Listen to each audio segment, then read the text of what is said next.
Tahimik din ang kapaligiran ngayon. Ibig sabihin, wala akong pwedeng gawin. Kapag ganun, mawawala sa akin ang resto ko!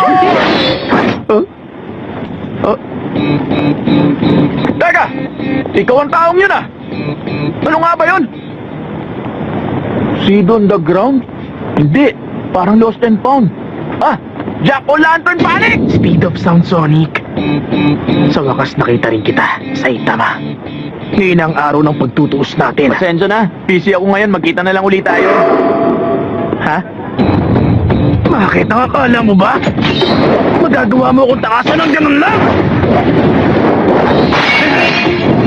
Paano? Hindi ko nakita kung anong nangyari.